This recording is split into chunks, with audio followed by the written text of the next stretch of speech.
Salve, questa è la recensione dell'Active Info Display della Volkswagen.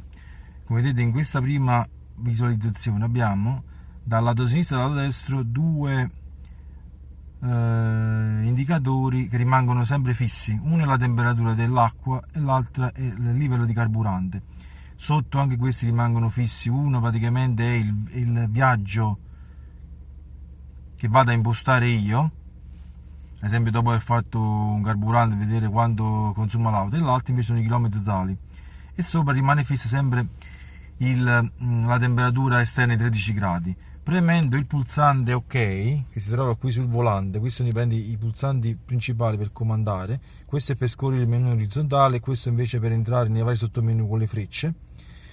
Se io vado praticamente a premere OK, questa è una visualizzazione che poi si può cambiare ovviamente autonomia, che vedremo più in avanti, e questa è la seconda visualizzazione che mi dice praticamente il tempo che è trascorso dalla partenza, che vado sempre a impostare io, la data, l'autonomia in chilometri dell'auto, poi c'è quella P che rappresenta il sistema dello start and stop, e poi l'altro è dalla partenza, mi dice praticamente il consumo medio in litri per 100 km. Premendo esce questa visualizzazione in cui mi riporta il contagiri a sinistra e il contachilometri a destra, con in mezzo sempre la visualizzazione anche in digitale.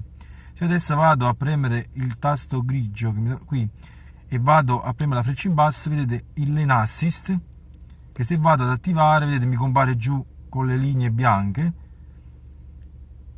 Vado a disattivare e scompare. E poi il front assist, che è quello per i pedoni, la frenata di emergenza. Torno indietro, vado audio, qui mi compaiono tutte le stazioni radio che posso andare a impostare direttamente qui.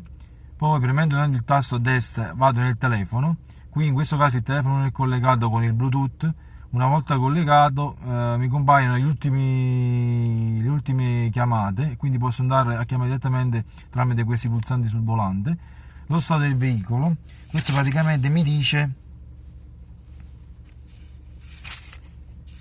praticamente mi fa le segnalazioni di primo livello, cioè con la spia rossa, che lampeggia si accende in modo fisso, e le segnalazioni di secondo livello di gravità giallo, viene messa anche un segnale, tutte le avarie che c'è nell'auto.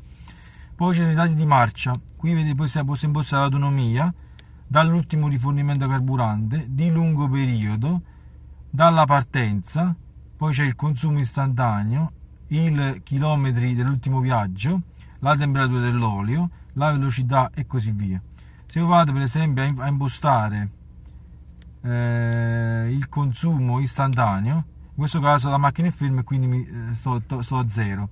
Se vado a impostare per esempio il viaggio, vedete qui mi dice praticamente dall'ultima volta che ho patente resettato, mi dice che ho fatto 58 km.